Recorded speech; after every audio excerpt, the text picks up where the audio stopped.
All right, I've had a lot of requests to revisit hip flexor, so we're going to do a few different parts to this, so I'm not throwing out too much at once. One thing I do is get anywhere from like a 3 to 5 pound weight. Doesn't have to be that much. We're working on here with hip flexors. This involves the glutes, especially the gluteus medius right here, the hips, hip flexors, lower back, and especially right here, the psoas muscle. psoas. This is our power muscle. Helps us power through. With fibromyalgia, we do better with pushing and power moves than we do with pulling, because pulling, like with bands, hey, if they work for you, that's great, but they can be too pulling on the upper body, the neck, the vulnerable parts of the fibro body.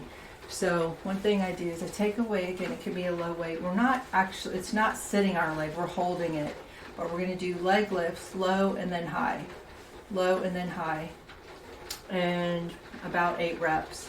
So low, high, low, and high, low. And you don't even have to use the weight, but there's a reason for that. You'll feel it. You'll feel it here in your psoas muscle. We're just very controlled. Low and then high, low, and do about 8. You want to do about 2 to 3 reps as well. So 2 to 3 sets, and high, low, and high. It's also good for balance. I notice I'm really having to focus on my balance while I'm doing this as well. Okay, so that's low and high. You don't have to use the weight. You can do it without the weight, so low and then high. And then we just go into some regular leg lifts. And you can go to the side a little bit, so you're diagonal. Do a lot of leg lifts to work the psoas and the glutes as well.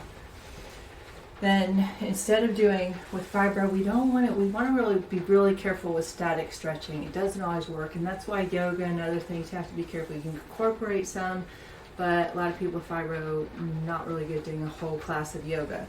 So instead of doing a stretch where we're just holding it, and that can be hard and actually put strain, we do movement, stretching the quad, and tapping the back foot. You don't have to do this one. I've had knee issues, but this has actually helped me strengthen my knee and my psoas muscle. You feel it in your psoas, you'll feel it in your gluteus medius. We're just, I'm going to call these back leg lifts. We're not lifting, we're lifting more the lower leg, and then I'll go back to the front. Already now, I'm already feeling it in my psoas.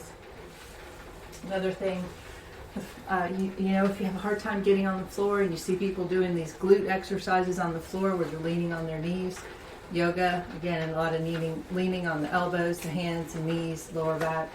So use a bench or something similar, and we're just going to do kickouts for the glutes, very controlled.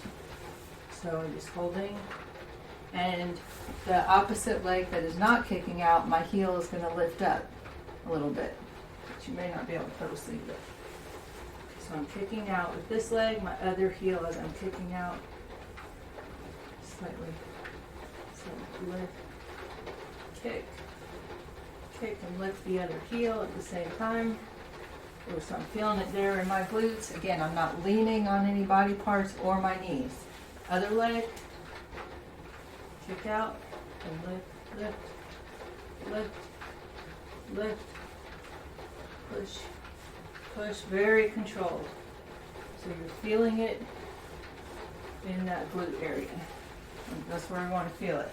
Takes a little practice to get control.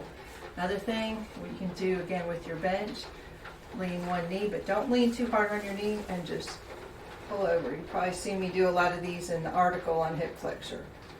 Leaning over and just letting the obliques stretch, letting the hip flexor stretch, and just hold it as long as you can. And then other side, and obliques on this side, and hip flexors on this side, just holding it. Okay, so I wouldn't do too much at once, but this is important for those of us women over 50 with fibro. We need to keep all these areas conditioned for independence, for lessening pain around these areas. The psoas becomes deconditioning from a lot of sitting, and that's our power muscle. So you've seen how I do the standing exercise, and we'll put more of those on this channel as well. This is from our fitness page, where we're doing a lot of side to side. We do that because we do so many things sitting or walking or moving forward. We sit forward, we walk forward, right? We're sitting in the car driving, we're sitting forward, so our side to side exercise will also help. There's a video here on the channel with that, with side to side exercise, but we'll revisit that during this season as well, during this series. So again, the psoas muscle, that's our power muscle. We want to power through, we want to do more pushing movements with fibro to protect these areas and not pull on these areas.